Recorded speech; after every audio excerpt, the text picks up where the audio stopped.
Liam hadn't eaten in 2 days. His stomach felt empty, not just because he was hungry, but because of a deep, hurting loneliness that came from being forgotten by everyone. He sat behind an old, closed-down steel yard. This was his makeshift home.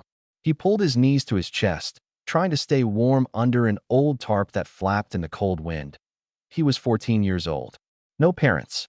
No one to take care of him. Just the streets and the quiet that followed him everywhere. But everything was about to change in the next few hours in a way no one in town would ever forget. Because a kid that nobody cared about was about to save a life that everyone cared about. Before we continue, where are you watching from right now? Drop your country or city in the comments below. And if you're new here, make sure to subscribe because this story is only just beginning. Liam stretched his legs and stood up, brushing dust off his worn jeans. The steel yard gates clanged behind him as he walked out into the alley. He hoped today he'd find enough scrap metal to trade for a sandwich. The world was waking up. He could hear the rumble of trucks, birds singing in the trees, and workers heading to their jobs. Normal life. The kind Liam watched from the outside. He shoved his hands deeper into his pockets and walked with his head down. Then he froze out a sound. At first, too quiet to understand. Then clearer. A muffled scream. High-pitched. Panicked. A child screamed out. Liam's heart started pounding hard. He whipped his head around, trying to find where it came from. Another scream. Louder that he ran. He turned the corner just in time to see a man pushing a young girl into the back of a dark van. She was maybe 9 years old. Blonde hair messy. A small backpack hanging from one shoulder. "No. Let me go," she cried, her voice cracking with fear. The man grabbed her wrists and forced her deeper inside. Liam didn't think. He just yelled, "Hey, stop." The man's head snapped toward him. Rough face, broad shoulders, hard eyes. A face that didn't look like someone who was afraid of a teenager. That he growled, "Get out of here, kid. This isn't your business." But Liam took a step forward anyway, because he recognized something in that girl's scream. Something he remembered from long ago. Being scared, being alone, being taken. He couldn't let another kid go through that. The man pulled out a switchblade, a glint of metal, sharp, serious. Liam's breath caught, but he didn't run. He picked up the nearest thing he could grab, a rusty steel pipe from the ground. His hands shook. His heart hammered. But he raised the pipe anyway. The man laughed. "You really want to die over someone you don't even know?" Liam's voice cracked. "She's just a kid." For a moment, the alley went silent. Wind, distant traffic, the girl's quiet sobs. Then the man moved first. He lunged. Liam ducked, but he wasn't fast enough. The blade sliced across his forearm, opening a burning line of pain. He shouted and swung the pipe. Clang! The metal struck the kidnapper's hand. The knife clattered to the ground. The man roared, grabbing Liam by his shirt and slamming him back into the wall. Liam saw stars. The world blurred. But he didn't drop the pipe. He swung again, just enough to knock the man backward a step. Long enough for the girl to scream, "Help!" Long enough for Liam to yell, "Run!" She jumped out of the van and sprinted toward the street. The kidnapper spun. Liam tackled him from behind, buying her 2 more seconds. 2 seconds that changed everything. Tires squealed at the end of the alley. Someone had heard the screams. Liam prayed it was police. But the van door slammed. The engine roared to life. The kidnapper jumped into the driver's seat. Liam pounded the side of the van with his fist. "Get back here." The van peeled out of the alley and sped away. Gone, leaving Liam gasping, shaking, arm bleeding. But alive, he turned. The girl stood at the mouth of the alley, trembling, tears streaming down her face. Her backpack hung open. Her lip bled. She stared at Liam like he wasn't real. Like heroes weren't supposed to be barefoot kids living behind abandoned factories. She whispered, "You saved me." Liam forced a weak smile. "You okay?" She nodded slowly. Then she said the sentence that changed everything. "My dad is going to come. He's going to be so mad." At the time, Liam thought she meant mad that she had gotten grabbed. But she didn't. She meant something else entirely. Because this girl, this scared little girl, was Addie Thompson. Daughter of a man who wasn't just respected in town. He was the president of the local Hells Angels chapter. And 20 minutes later, Liam was about to meet 70 bikers who would ride into town looking for blood. Not his. The man who tried to take their little girl. Addie didn't move at first. She just stood there in the sunlight at the end of the alley, breathing in short, broken gasps. her small hands shaking violently. Liam walked toward her, clutching his bleeding arm, trying not to show how dizzy he suddenly felt. "It's okay," he said quietly. "It's over. You're safe." But Addie was staring past him toward the spot where the van had disappeared, eyes wide and unblinking, like she still expected the man to come running back. Liam hesitated. He wanted to comfort her, wanted to crouch down and speak to her like the adults never did to him. But he didn't know how. He barely knew how to comfort himself, but he did know one thing. She shouldn't be alone. Her voice was tiny when she spoke. I need to call my dad." Liam nodded. But then he remembered. The last time he tried to borrow someone's phone, they threatened to call the cops on him. Addie looked at him again. "Can you please walk with me? Just to the street." Liam hesitated only a second. "Yeah, let's go." They walked toward the sidewalk slowly, quietly. Liam kept glancing around, every shadow suddenly suspicious. His arm stung, but adrenaline was still pumping hard enough that he barely felt it. Addie reached into her backpack and pulled out a small phone. Her hands trembled so badly she almost dropped it. She dialed. It rang once, twice. Then a voice answered. "Addie?" She broke. "Daddy." Her voice cracked so hard Liam felt it in his chest. "There was a man. He tried to take me, and Liam heard the voice on the other end change instantly. Calm wasn't the right word. Cold. Sharp. Controlled. "Where are you?" Addie turned and stared at the street sign across from her. Baker Street. Behind the old steel yard. There was no hesitation. "I'm coming. Don't move. Do not move." The call ended in less than 12 seconds. Addie lowered the phone and wiped her nose on her sleeve. "He's going to be here soon." Liam nodded awkwardly. "That's good." But she shook her head. "You don't understand. My dad," she swallowed. "My dad is a biker." Liam blinked. "So?" Her throat bobbed as she whispered, "The Hells Angels." Liam's stomach dropped. Even a homeless kid knew what that meant. He had seen the patches. He had heard the stories. He had heard the warnings. Don't cross them. Don't look at them. Don't get in their way. Suddenly, the idea of a man with a knife didn't seem like the only danger he should have been worried about. Because when a Hell's Angel found out his daughter had been attacked, someone would pay. And Liam had no idea if they would believe his side of the story. That a low rumble rolled through the town. Not one motorcycle. Not two. Dozens. Engines thick and thunderous. The sound bouncing between buildings like a gathering storm. Addie's back straightened immediately. "He's here." Liam took a step back, heart pounding. He wasn't afraid. He had faced a knife a few minutes ago, but this was different. This was political. Tribal. This was family. Something Liam had never belonged to. Engines roared louder. Then they appeared. A line of bikes turned the corner. Chrome gleaming in the sunlight. Exhaust cracking through the air. Leather vests. Patches. Tattoos. Sunglasses. Heavy boots hitting pavement one after another. They didn't park neatly. They surrounded the street. Liam stood frozen. People stopped on sidewalks. Drivers slowed their cars. Curtains moved behind windows. The town felt the shift. The fear. The respect. The gravity. The front of the pack was a tall, broad man with a shaved head, gray beard, and shoulders wide enough to block the sun. His vest carried the patch. "President." He got off his bike before it even fully stopped. "Addie." She ran into his arms. He knelt, massive but gentle, and held her like she was something made of thin glass. He looked her over, scanning every inch for injuries. "You hurt?" She shook her head, though her eyes were still glossy. "I'm okay. I'm okay now." He exhaled once. Slow. Dangerous. Then his eyes snapped up to Liam. The bikers behind him turned too. At least 20 sets of eyes locked onto a barefoot kid bleeding from the arm. Liam squared his shoulders, refusing to step back. He didn't want to look afraid. Even if every instinct inside him screamed to run, Addie tugged her father's vest. "Dad. He saved me." Silence. Not disbelief. Not thanks.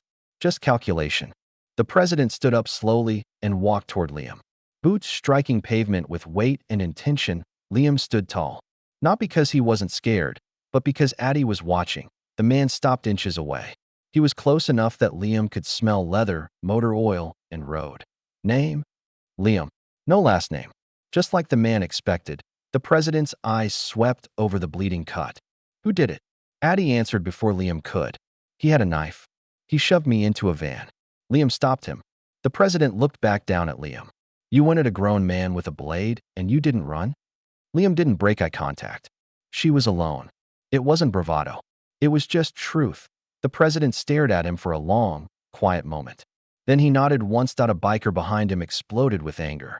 "We find the guy and tear him." The president lifted one finger. The biker went silent instantly. This man didn't need to yell. He commanded that he looked at Addie again. "Did you see his face?" She nodded. Tattoos on his hands. Black jacket. Short hair. And she shivered. He smelled like cigarettes and beer. A biker behind them cracked his knuckles. "That's Morrow," someone muttered. The president didn't react outwardly, but something behind his eyes darkened. "Get everyone in. We hunt." Bikes roared to life again. People shut their windows. Birds went quiet. Addie saw her father turning toward his bike and grabbed his vest again. "Wait. You can't leave him here." The president looked back at Liam. The kid stood alone, bleeding, clothes torn, hunger visible on his face, but still standing tall. Addie's voice broke. "He helped me. We have to help him too." The president stared at her, then at Liam. Then he made a decision that would change everything. He extended a massive hand and said, "Come with us." Not a request. A statement. Liam blinked. "Me?" The president nodded. "You took care of my kid. Now we take care of you." Behind him, the engine snarled. The hunt was about to begin, and Liam was getting on the back of a Hell's Angel bike. Liam had never been this close to a motorcycle in his life, let alone surrounded by dozens of them. Engines rumbling like thunder under a dark sky. He stood frozen, unsure if he was even allowed to touch one. He didn't belong in this world. He didn't belong anywhere. Addie's father, the chapter president, jerked his head toward his bike. "Up." Liam swallowed. "I've never been on one. It's like riding a horse." A big tattooed biker behind him grunted. "Except if you fall off, you'll need a shovel, not a doctor." A ripple of rough laughter moved through the group. Not mean, just biker humor. Addie stepped forward, her voice soft. "It's okay. You'll be with my dad." Liam looked at her, then at the bike. It was massive, chrome, black, powerful. A machine that looked like it only obeyed people who could wrestle storms. Liam nodded and climbed on behind the president, gripping the seat like his life depended on it. It kind of did. The president looked back just once. "You hold on to the hand grips." "Not me. If I go down, you don't want to follow." Liam nodded again, pulse hammering so hard he could hear it in his ears. Engines revved. Addie and a few members would stay at the clubhouse for safety. Everyone else, they were going hunting. They rolled out. Not fast at first, but with a precision that said this wasn't the first time a group of men had ridden out looking for blood. People pulled their cars to the curb just at the sight of them. Not because they were scared, but because they knew. When the Hells Angels moved like this, something was wrong. And someone was about to pay. The president called out over the roar. "Forward block." 3 bikers moved into the lead. Hand signals tight. Practiced. They scanned intersections, alleys, storefronts. Eyes sharp as hawks. Another group peeled off to check the industrial district. Another to sweep the truck routes. The president spoke low, just loud enough for Liam to hear. "He won't dump the van in town. Men like him look for roads with no witnesses." Liam held on, knuckles white. "How do you know it wasn't someone random?" The president's lip curled slightly. "Because if it were random, he'd panic. He wouldn't threaten. He wouldn't talk. Men who know the streets try to think." Liam nodded slowly. He didn't know the streets in that way. His survival was more day to day, minute to minute. Fight for scraps. Run when needed. A different education entirely. They reached the main highway, and the group split again. The president called to a rider next to him. "Check the rest stops and the canyon turnouts." The biker peeled off instantly. No hesitation. No questions. Just obedience. Liam realized something chilling. They were tracking this guy like a wolf pack. And Liam was in the middle of the town's edge. The president eased the bike to a stop beside a closed diner. The rest of the formation slowed behind them. Asphalt humming with idle engines, he looked over his shoulder at Liam. "Tell me everything again." Slowly, Liam took a breath. He recounted every detail. The van, the scream, the knife, the smell of stale cigarettes and beer, the tattoo on the man's hand. The president's eyes narrowed at that part. "What kind of tattoo?" Some kind of spider. Big. Black. Here." Liam pointed to the back of his own left hand. A biker with a scar down his cheek spat on the pavement. "That's Morrow. No question." Liam swallowed. "Who is he?" The biker cracked his knuckles. A rat who thinks being 6 feet and sloppy makes him dangerous. Another biker added, he ain't in the club. He's got beef with a few chapters. Likes to push his weight around. The president looked at Liam again. Why'd you step in? Liam blinked. Wasn't it obvious? She was alone. A few bikers went silent. Not because they didn't understand, but because they did. More than most. One murmured under his breath. Kid's got a bigger heart than most grown men. A radio chirped in the president's vest. He lifted it to his mouth. A biker's voice crackled through. I got something. Abandoned service road north of Miller's Pass. Broken glass on the shoulder. The president didn't answer with words. He just revved his engine. And the pack did the same. They moved hard. Fast. But clean. No stunt riding. No weaving. These were men on a mission, not a parade. Wind tore at Liam's face. And the faster they went, the more he felt something unfamiliar. Trust, not of the road, not of the machine, but of the man in front of him. A stranger, but the first person in a long time who seemed to listen. They reached the service road. A cracked stretch of forgotten pavement leading into dusty foothills. Skid marks. Shattered headlight glass.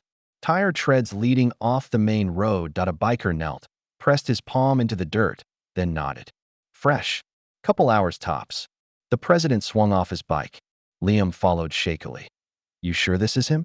Someone asked. The president pointed at the ground. 3 footprints. Big. Distinct. One more beside them. Smaller. Lighter. Addy. The president's jaw flexed. He turned to his men. Fan out. Look for anything.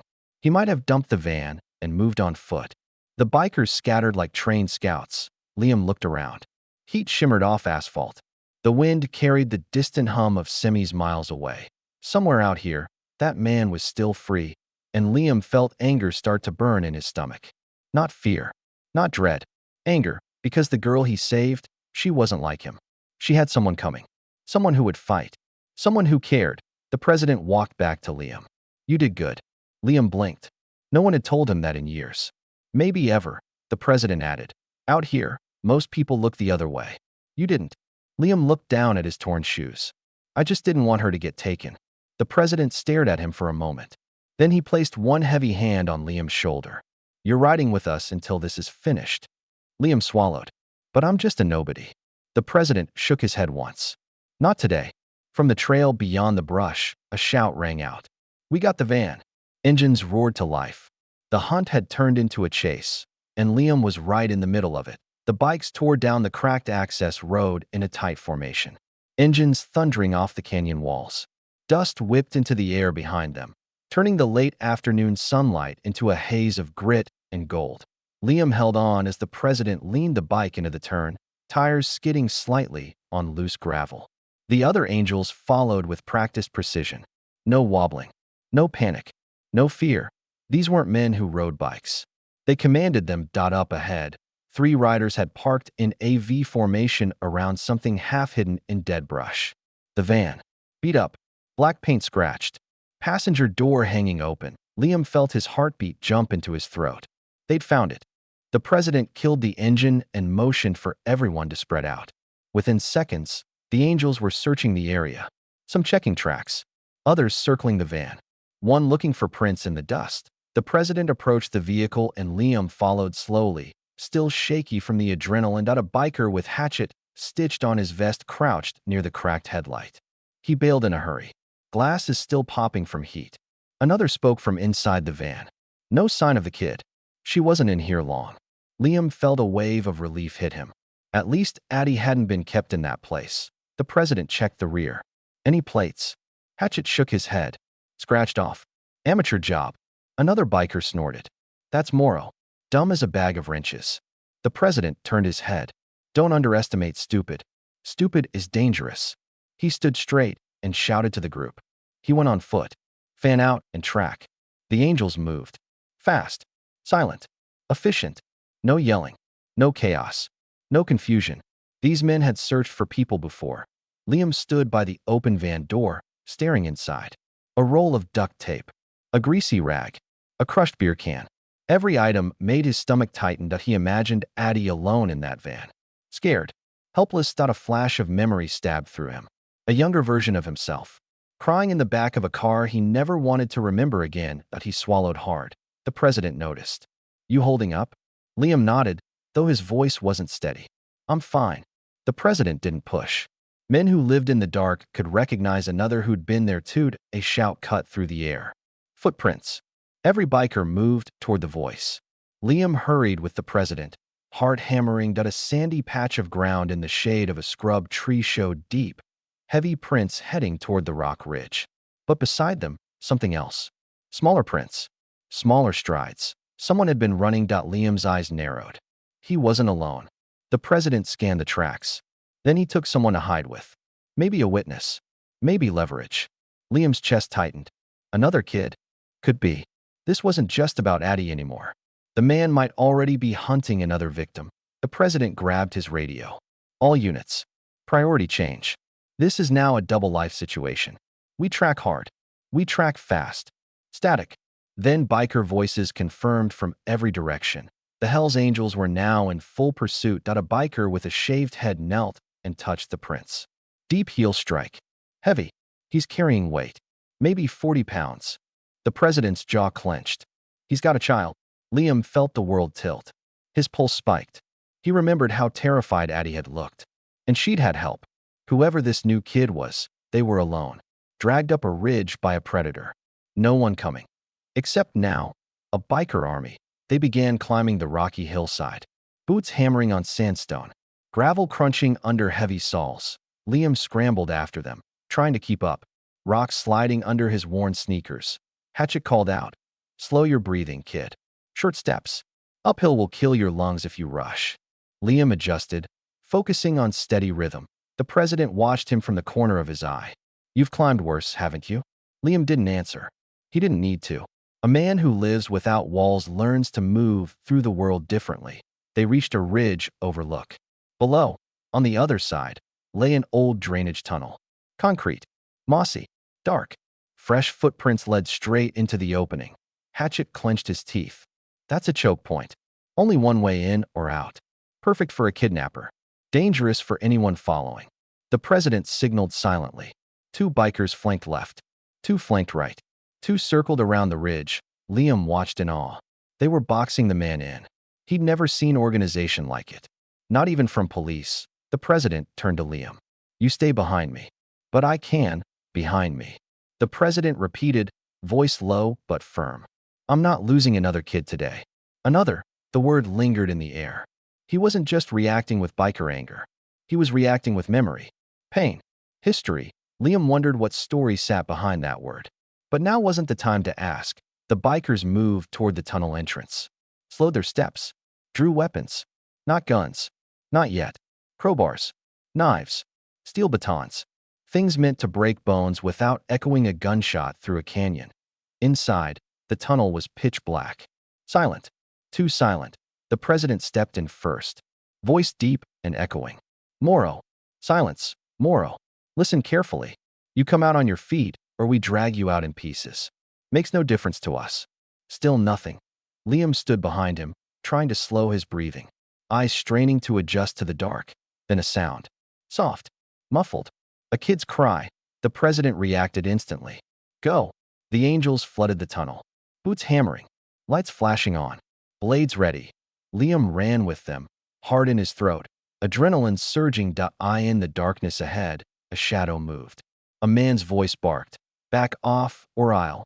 The sentence cut short, followed by a child's scream, and the entire tunnel ignited with violence. Because the Hells Angels weren't here to negotiate. They were here to end this. The sound inside the tunnel was chaos. Footsteps. Shouts. The metallic scrape of steel against concrete. Flashlights swung wildly, beams slicing the darkness. Liam pressed close behind the president, heart pounding like a war drum. The air was damp and cold, smelling of mold and rust. The walls dripping with condensation. Ahead, the president's voice bellowed. He's at the back. Move. The angels surged forward.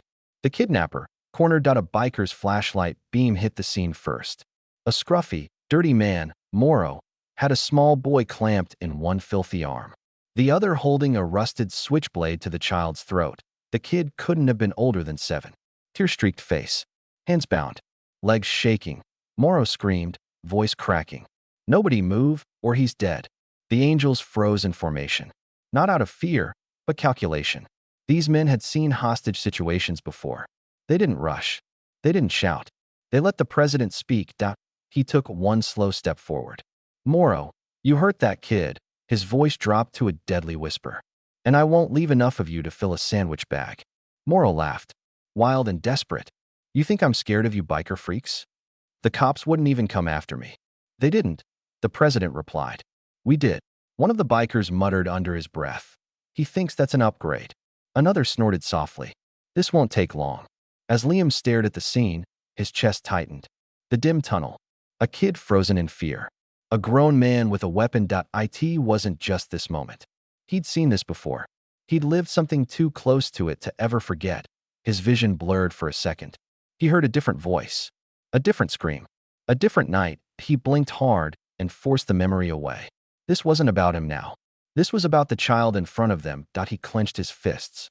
He would not watch another kid get taken. Not again. The president tilted his head slightly, reading the situation like a chess move. "You think we rushed down here without a plan?" Morrow's breathing quickened. "You stay back." The president raised his hand. "Hatchet." From the darkness behind Morrow came a quiet reply. "Already here." Morrow froze. He suddenly realized.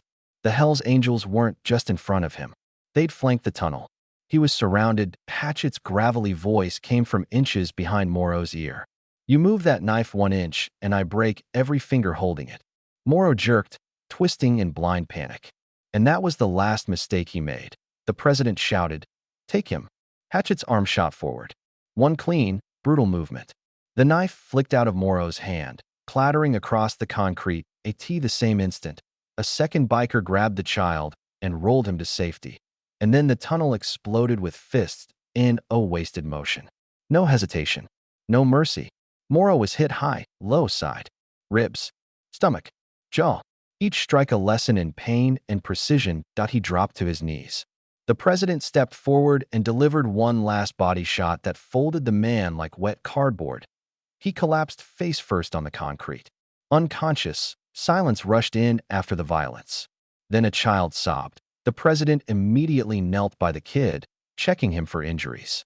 The boy was shaking but conscious. "You're safe," the president said softly, voice calmer than Liam had ever heard it. "No one's going to hurt you again." Another biker cut the ropes binding the boy's wrists. The kid whispered, voice trembling. "Hey, he was going to take me.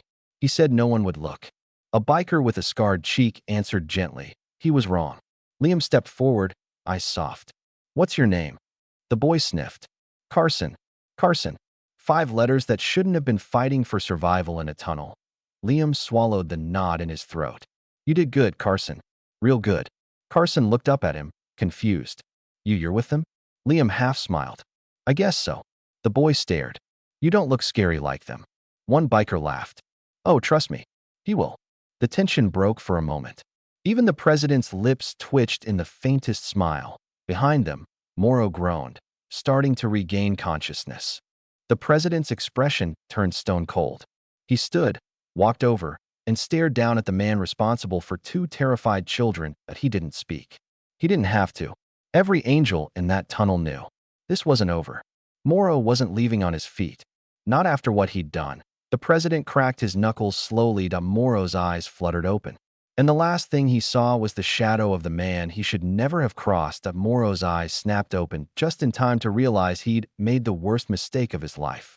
He tried to scramble backward along the slick tunnel floor, palms slipping on grime and dirt. But he didn't make it more than a foot before a heavy biker boot came down, pressing just enough to stop him. Not crushing, just pinning, just making it clear. He was done. The president crouched, forearm resting on his thigh, staring at the man like he was something scraped off a tire. "You kidnapped children," he said quietly. No shouting, no barking, just controlled hatred. "You think that makes you a tough guy?" Morrow's voice trembled, wild and cracking. It wasn't like that."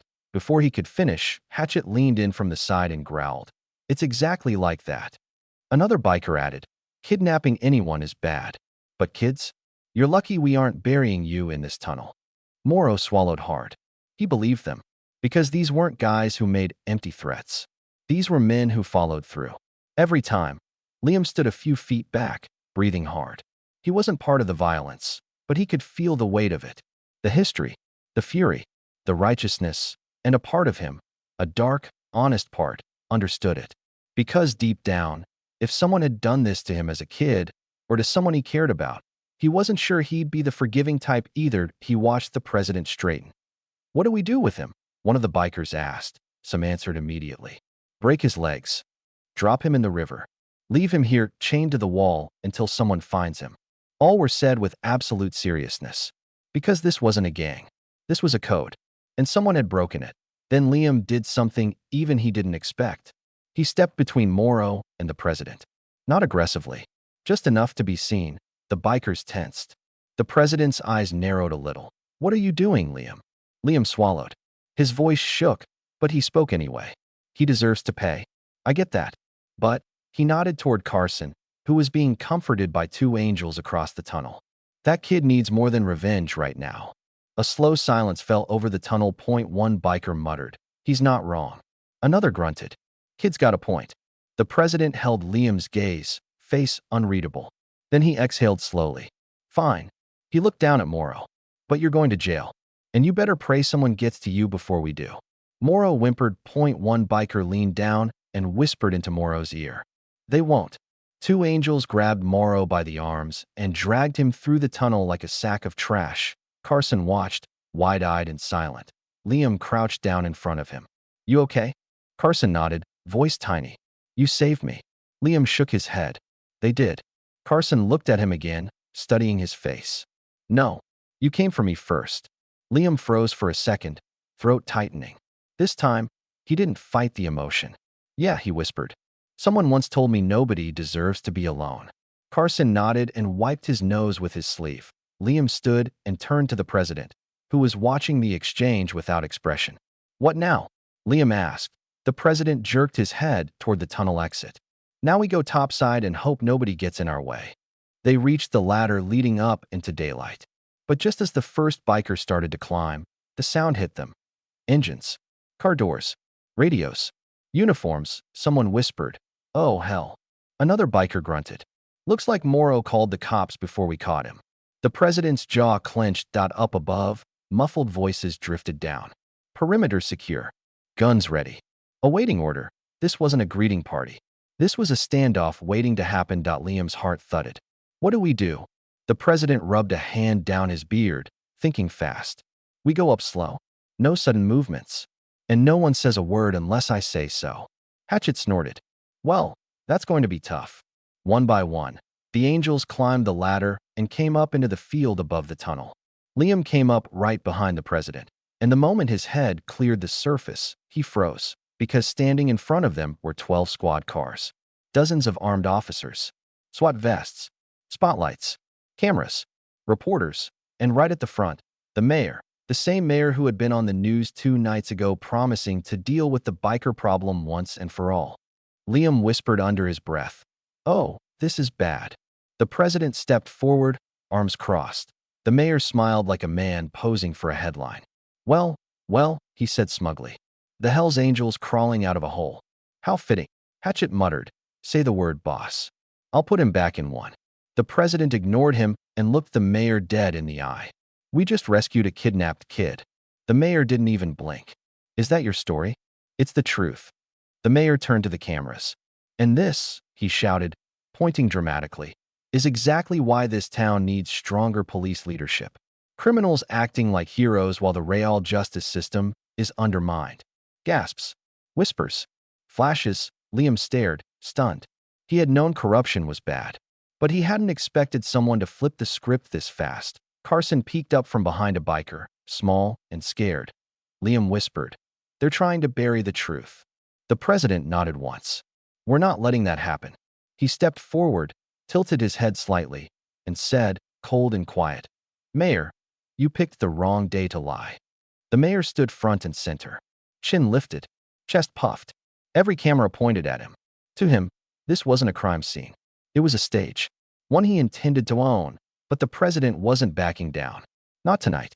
Not after what they'd just dragged a child out of hell to prevent. He stepped toward the mayor. Slow. Steady.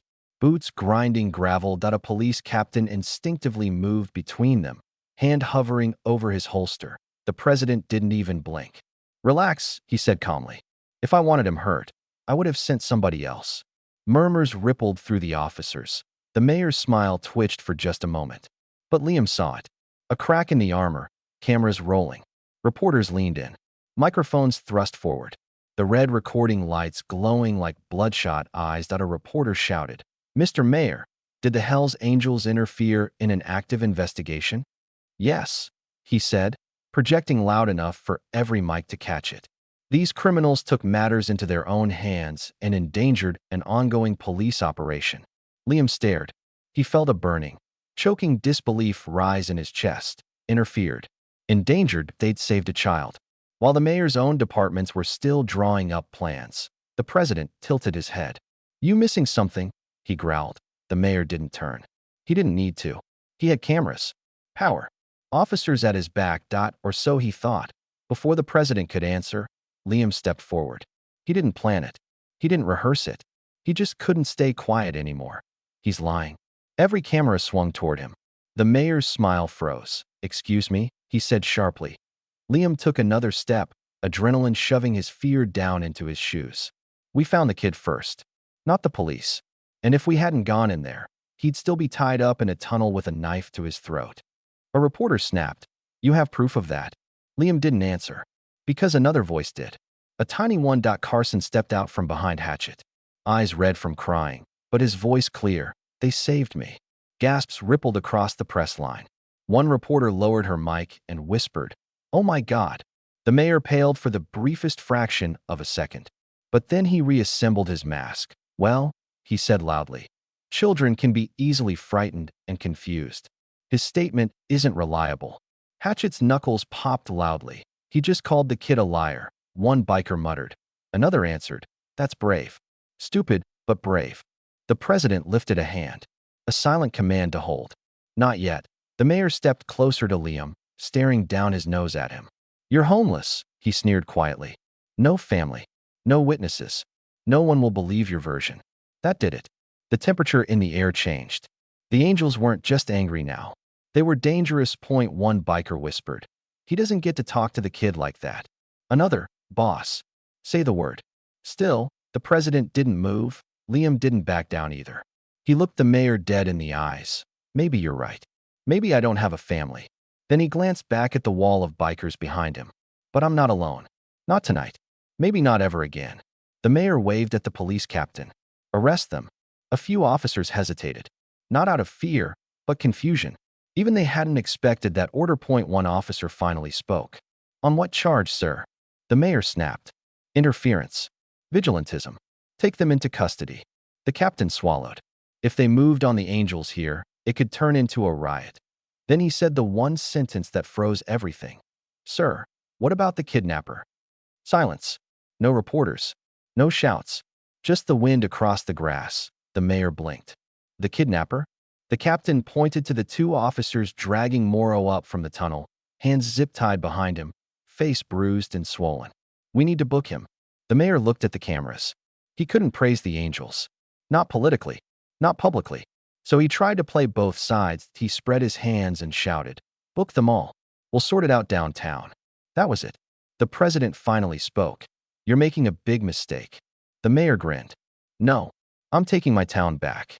The president leaned in, voice low and level.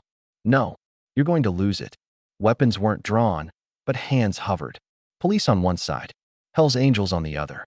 Two forces on the edge of ignition. And right in the middle, a homeless boy, a terrified rescued child, a mayor trying to rewrite reality, and cameras catching all of it at a live story about to explode. The president cracked his neck casually. "Mayor," his voice was calm. Too calm. "I don't need the streets to prove you wrong." He tapped two fingers on the top of his vest. "I just need the truth." The mayor laughed, dripping arrogance. "And who's going to see it?" Liam reached into his pocket and pulled out something small. Something simple. Something the mayor didn't expect. A phone. Recording this entire time, Liam raised his eyebrows slightly. Everyone. Flash. Flash. Flash. Reporters exploded with questions. The mayor's face drained of color. And for the first time, he looked afraid. Liam held the phone up, screen still recording. its red timer flashing like a warning beacon. Reporters zoomed in immediately, cameras locking onto the tiny device as if it were a weapon. Because in a way, it was. The mayor sputtered for a second, mouth opening but unable to form a defense. He hadn't expected the kid to be recording. He had assumed, wrongly, that a homeless kid didn't have power that he miscalculated. Badly, the president folded his arms. "You want to talk about who endangered who?" he growled. "Let the city hear how you tried to arrest the man who saved a child." The mayor snapped. "He's trespassing. That video is not legal evidence." A reporter shouted back, "Actually, Mayor, public recordings are legal in this state." Another yelled, "Are you trying to suppress evidence of a child rescue?" Microphones thrust forward again. Camera shutters exploded like gunfire. The mayor looked around, suddenly surrounded not by police, but by the press. Hungry, predatory. Sensing blood, he raised his hands and shouted over the noise. "Everyone calm down. This is being taken out of context." The reporters kept firing. "How long have you known about the tunnels? Why wasn't an alert issued? Why did bikers reach the kidnapped child before police?" Each question was a sword, cutting deeper than the last. The mayor turned toward the police captain, desperate. "Arrest them. That's an order." The captain didn't move.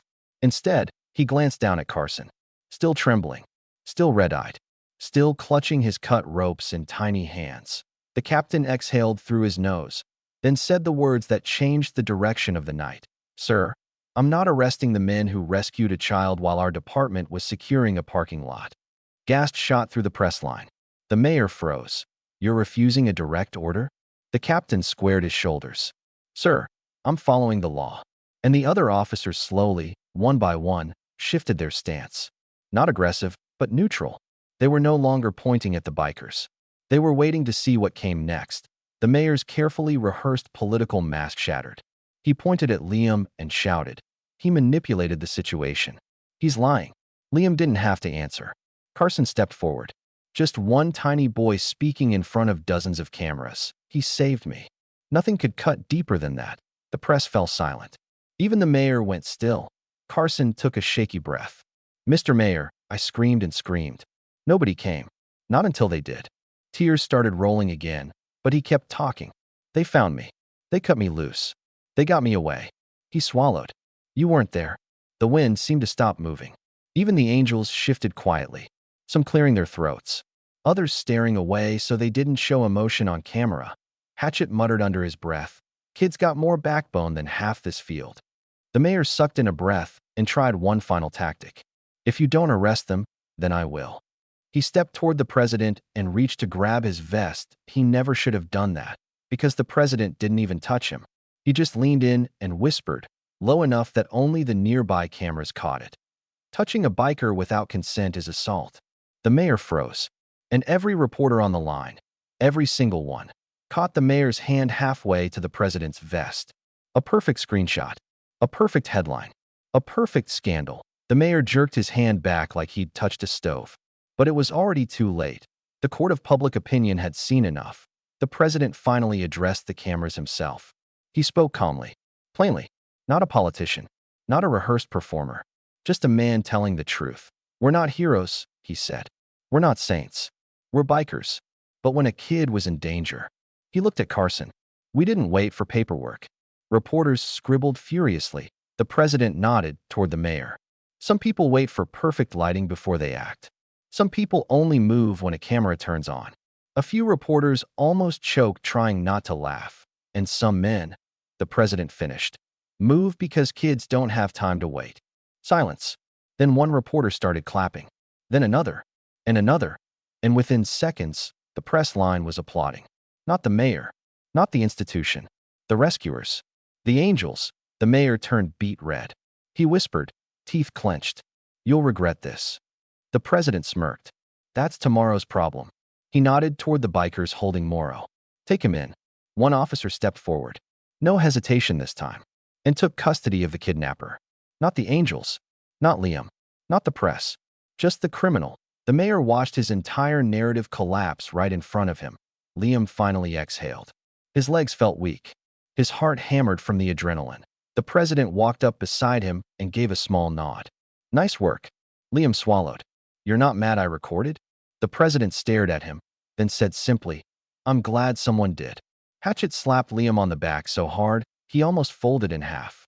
Kid just dropped a nuke on live television. Another biker laughed. If the mayor doesn't quit tonight, he'll at least need a new speechwriter. Liam allowed himself a tiny smile. Because for once, he didn't feel small. He didn't feel powerless. He felt like someone who mattered. But as the bikers started walking, the president pulled Liam aside. "Be ready." Liam frowned. "For what?" The president looked at the swarm of reporters still filming. "At least 2 people got embarrassed tonight." He pointed at the mayor. "And men like him don't get even." He stared toward the darkness. "They get revenge." Liam's smile faded. The president put a heavy hand on his shoulder. "Stay sharp. Because this fight is just starting." The night should have ended with celebration. Carson was safe. The kidnapper was in custody. The truth was recorded for the world to see, but instead, there was a weight in the air. A tension nobody could shake, because the president was right. Men like the mayor didn't lose quietly. They didn't lick their wounds and walk away. They went home, poured a drink, stared into a mirror, and plotted. And the angels knew it so as the convoy of bikes rumbled away from the field, police cars peeling off in opposite directions. Liam felt the unease in every engine vibration beneath him. Not fear, not regret, just awareness. They had crossed a line, and the other side wasn't going to pretend it hadn't happened. The angels didn't head home. They roared straight to the clubhouse. Neon lights shining off chrome tanks. Music rumbling through the ground. Doors swinging open as members and old-timers leaned out. "You get him?" "Kid, okay. What happened?" And the story spread through the building like electricity. "Kid rescued." Mayor tried to arrest everyone. The homeless kid recorded it. Reporters ate the mayor alive that a cheer went up that nearly shook the walls. Liam found himself pulled inside, clapped on the back, handed drinks he hadn't asked for, half-hugged by men with arms the size of tree trunks. He wasn't used to this kind of attention. Being seen, being recognized, being valued. It was overwhelming. Hatchet dropped onto a bar stool beside him. "You good, kid?" Liam nodded, still processing. "I didn't think anyone would listen to me. Not on camera." Hatchet chuckled. "You think any of those reporters would have dared ignore a kid who just crawled out of a kidnapping rescue? You had them by the throat." Liam smiled awkwardly. It didn't feel real yet. Maybe tomorrow it would. Across the room, Carson sat at a big booth, surrounded by bikers twice the size of his nightmares. Yet he wasn't scared. He was smiling, eating fries, drinking soda like it was the finest drink on earth. One biker handed him his patched leather vest. Carson slipped it on. It practically swallowed him whole. Every biker in a 10-foot radius melted instantly. Brothers in black leather softening because of one kid who had been through too much in one night. Liam watched it all, felt something twist inside. Not jealousy, not sadness. Something smaller, something older. A memory of sleeping on benches, food from dumpsters. No one kneeling down to say, "You're safe. You're with us now." He blinked and let the thought go. Tonight wasn't about him. It was about a kid who got saved before his world broke. The room abruptly quieted as the president stepped up on a small wooden stage near the bar. No microphone, no fanfare. He didn't need either. Men who had seen prison, war, and worse leaned in, falling silent as he spoke. "Tonight, 2 kids were saved," he began. "One walked out of that tunnel because of us." He pointed toward Carson. "Another walked out because he decided to stand his ground." Every biker turned toward Liam. His face flushed. "I'm not good with speeches," the president continued. "But I'll tell you this. Tonight wasn't a win for us." Everyone frowned. The president explained.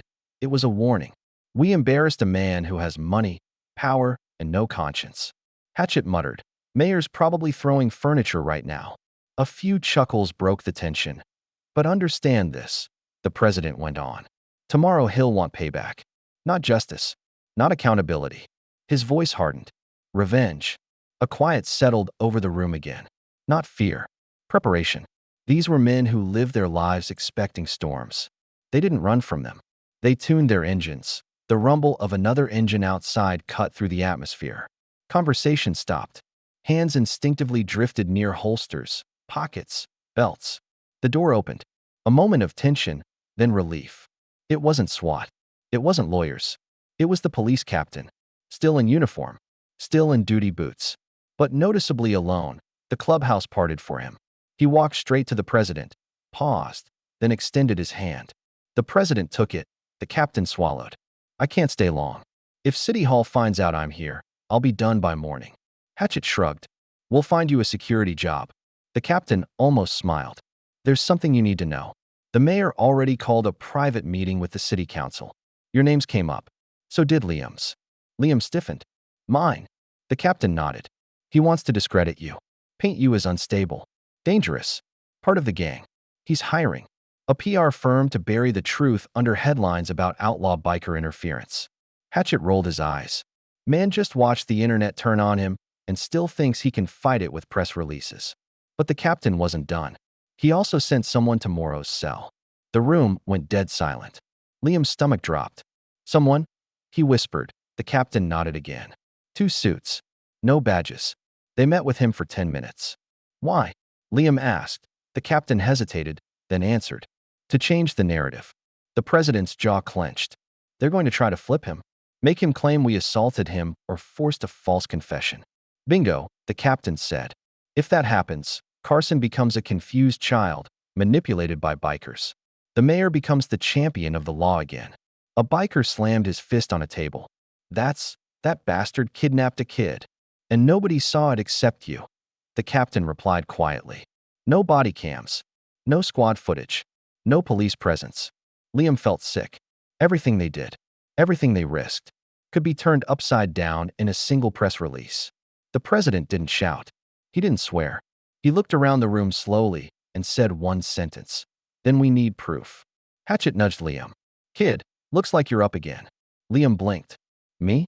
What can I do? The captain answered before the president could. You have the one thing the mayor can't control. Liam frowned.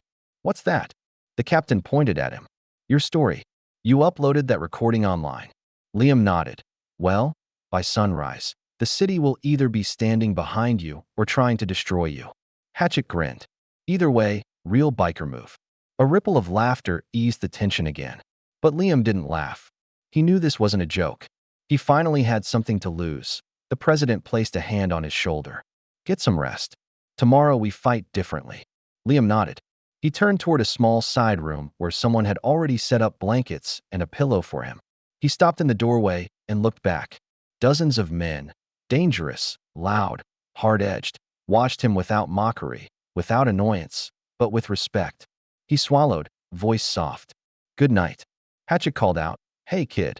Liam turned. Hatchet lifted a can of soda. Get some sleep. Mayor's about to give us the fight of the century. Liam managed a tired smile. I'll be ready. But outside the clubhouse, an engine idled across the street. Lights off. Windows up. A figure inside sat with phone in hand, snapping blurry photos through a cracked window. Of bikes. Of patches. Of faces. Of Liam, another shot. Another angle. Another digital bullet loaded for tomorrow's headlines. The phone screen lit up with a message. Got everything. Sending now. The figure hit upload, shifted the car into drive, and disappeared into the night. Liam didn't sleep long. He woke up before sunrise. Heart pounding, mind racing that he washed his face in the tiny clubhouse bathroom, dried it with a rough towel, and stared at his reflection. Just a homeless kid. But today, the city would decide if he was the hero who saved a child or a criminal in league with bikers. He stepped out into the main room. Most of the angels were already awake. Coffee steaming in huge metal jugs. Maps on tables. Phones buzzing. Hatchet waved him over. Morning, kid. You're trending. Liam blinked. What? Hatchet slid a tablet across the table. There it was. Hashtag stand with Liam. Hashtag Hell's Angels. Hashtag where was the mayor? Video clips from reporters were everywhere. Some were praising his bravery. Others were asking, did a child rescue rely on outlaws because the mayor mishandled the case? Liam's hands shook. The world was watching, but then a headline appeared.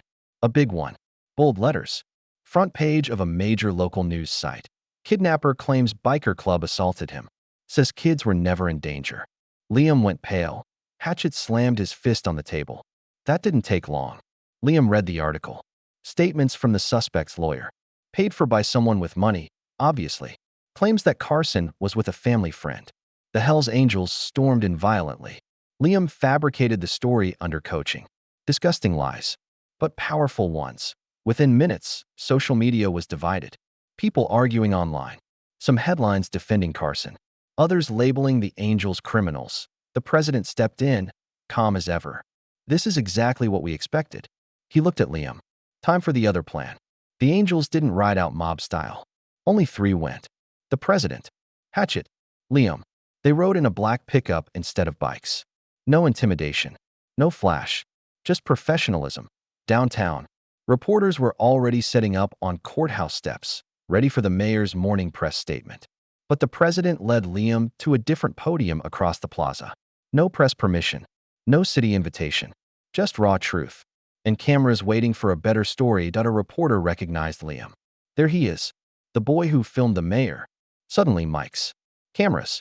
Questions firing like bullets. Kid, did the mayor really try to arrest you?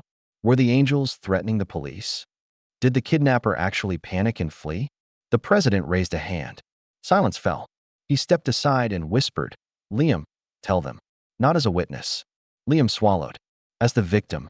Liam nodded, stepped up, and began. His voice wasn't loud, but it carried. My name is Liam. I don't have a house. I sleep wherever I can. No one listens to kids like me. That alone froze reporters mid-type. But last night, Carson trusted me. And that means something. He told them everything. The crying girl in the field. The kidnapper grabbing her. The chase into the tunnel. Seeing Carson trapped. Filming the mayor trying to arrest the wrong people. And most importantly, he never glorified himself. He didn't act like a hero. He just told the truth. My recording wasn't meant to embarrass anyone. It was meant to save 2 kids. Because the adults with power weren't listening. Dozens of cameras caught every word. Reporters typed furiously. Even the police escort outside listened in silence. Liam finished with, and if the mayor thinks he can destroy me just so he doesn't look bad, he can try. I've been ignored my whole life. But not today. The plaza erupted. Applause from people on the street. Reporters shouting follow-up questions. Phones across the country buzzing with new headlines. Hatchet leaned over. That, my boy, is how legends start. Across the street, inside City Hall, a TV was playing the speech. The mayor watched, gripping the edge of his desk hard enough to turn his knuckles white. This kid is ruining everything. An advisor stepped in. Sir, public sympathy is siding heavily with him. Of course it is, the mayor snapped. He's young, homeless, fragile. He's perfect for social media. He whipped around. Get me something. Anything. I need leverage. The advisor swallowed. We might have something. He slid a folder onto the desk. Photos. Blurry. Taken last night through a windshield. Angels. Motorcycles. Clubhouse. And Liam walking inside. The advisor tapped the photos. If we spin these right, we paint him as groomed by criminal adults. Manipulated. Not credible. The mayor smirked. Good. Send it to the newsroom. 5 minutes later, every news alert chimed at once. Breaking. Photos show Liam entering biker clubhouse after incident. Twitter exploded. Half the people said he was safe with the guys who saved the child. The other half, he's being manipulated. Even Liam's name trending wasn't entirely positive anymore. Hatchet read the update and muttered, they're throwing the kid under the bus. The president didn't flinch. He placed a hand on Liam's shoulder. Then we give them something they can't spin. Liam frowned. What's that? The president nodded toward the courthouse doors. Carson. Carson wasn't forced to speak. He insisted. His mother sat beside him, terrified but proud. A small microphone was adjusted. Carson took a deep breath, and the boy they all thought was too traumatized looked toward the cameras and said, I want to tell what happened. The man grabbed me. I was scared. Liam saved me. Silence. Pins dropping would have echoed. Carson continued. He held the door so I could get out. The bikers helped. They didn't hurt me. They didn't hurt the man. I would have been gone if not for them. His voice wavered, but he didn't stop. I don't care what the mayor says. I know who saved my life. And it wasn't him. Behind the podium, the president whispered to Hatchet. Well, there goes the last piece of the mayor's story. Hatchet grinned. Kid's a natural. Inside his office, the mayor saw the broadcast. Carson's testimony. The clean, unshakable truth from the one witness no PR firm could discredit. The mayor sank into his chair. This is spiraling. His advisor cleared his throat. Sir, there's talk of a city ethics investigation. Maybe resignation inquiries. The mayor stared blankly at the screen. He wasn't just losing a narrative anymore. He was losing his future. Back outside, as Carson's press appearance ended, another police officer approached the Angels.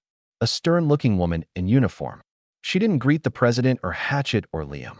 She simply asked, "Which of you recorded the mayor last night?" Liam slowly raised his hand. "That was me."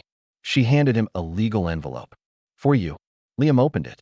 Inside, a formal document stamped with the city seal. Not a lawsuit, not a summons, not a threat, but a notice of intent to investigate alleged misconduct. Mayor's office. The officer gave a thin smile. "You didn't just expose a kidnapper, son. You may have triggered a political takedown." And with that, she walked away. Hatchet stared after her. "Okay, didn't see that coming." The president smiled slightly. "The city isn't blind after all." Liam held the envelope against his chest. Relief, fear, gratitude, all tangled together, he whispered. "What happens now?" The president looked toward City Hall. "Now we wait for the mayor to make his next desperate move." Liam didn't plan to become a symbol. He didn't plan to change anything. He just wanted to save a kid. But the world doesn't care what you intend, only what you do. And what he did traveled farther than he could ever imagine. A week later, the city was different. Not dramatically, not overnight, but noticeably.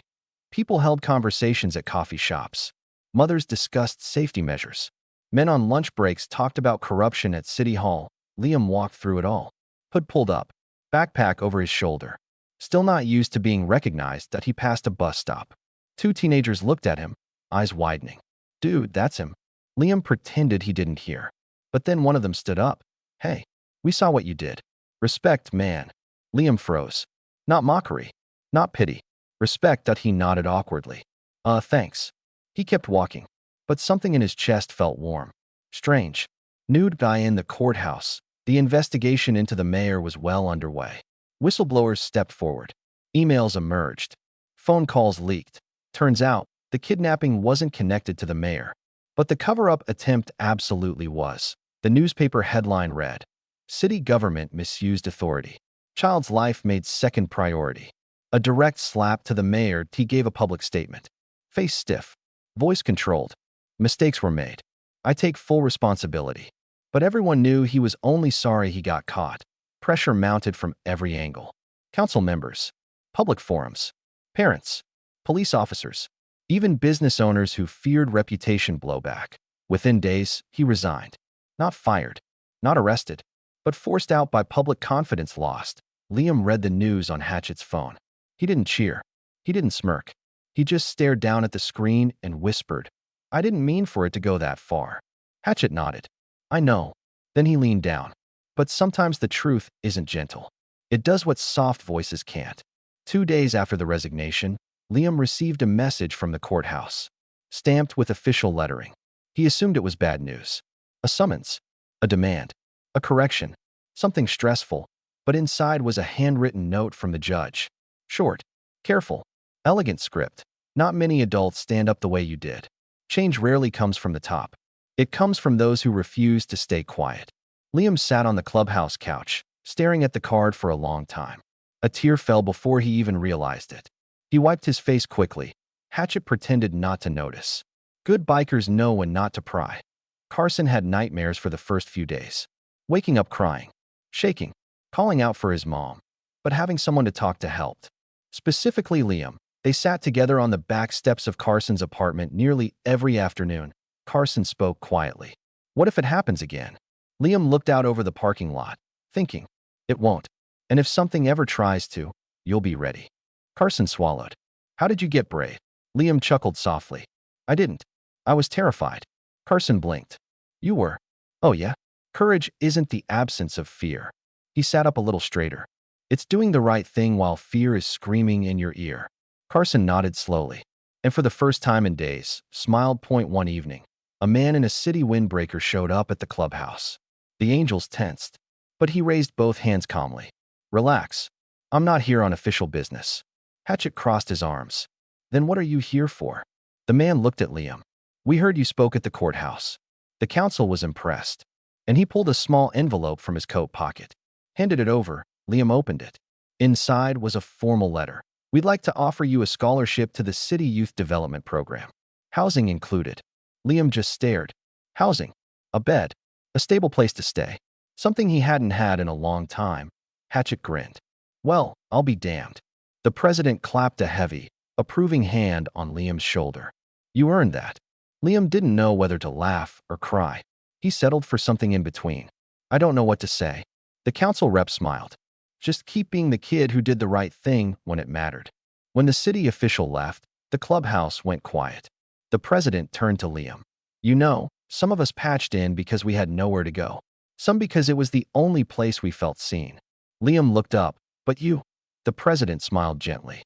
You can get out. And that's good. Hatchet snorted. Doesn't mean you won't visit. Liam grinned weakly. I'll come back. Of course. Hatchet nodded with satisfaction. Good. Would have hated to send search parties. The president stepped closer and placed a small item in Liam's palm. Cold metal. Liam looked down. A single brass pin, engraved with the club initials. Hatchet rubbed the back of his neck.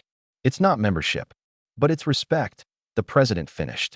And respect lasts longer. Liam closed his fingers around the pin. Tight. Meaningful point. 2 days later, Liam stepped into the student housing he'd been assigned. Nothing fancy, just a door that locked, a clean mattress, a desk, a window, a future that he set his small backpack on the floor. He sat on the bed. It didn't shake, didn't creak, didn't smell like rain, mildew, or alley concrete. He lay back and looked up at the ceiling. He whispered, I made it. And for the first time in a long time, sleep came without fear. That night, his phone buzzed. A text from Carson. Just one sentence. Thank you for saving me. Liam typed back. You saved me too. Because it was true. If not for Carson, Liam would still be invisible. A month later, on a sunny Saturday morning, Liam walked outside and froze. An entire line of bikes sat waiting in the street. Chrome shining. Engines off. The angels standing beside them. Hatchet shouted, You moving into your new life without saying goodbye? Unacceptable. Liam laughed and jogged over. The president handed him a helmet. You don't have to wear colors to ride with us. Liam strapped it on. Hatchet swung onto his bike. Where we headed? Liam shrugged. I don't know. The president grinned. Then we'll just ride. Engines roared to life. Neighbors peeked out windows. People on the sidewalk watched in awe. A full biker escort for a kid who used to sleep under stairs. Liam climbed onto the back of Hatchet's bike. The roar of engines filled the air as they pulled away. Slow at first, then faster. Like moving towards something bigger than fear. Bigger than pain. Bigger than the past. Because Liam didn't just save a child. He proved something the whole city needed to remember. You don't need power to matter.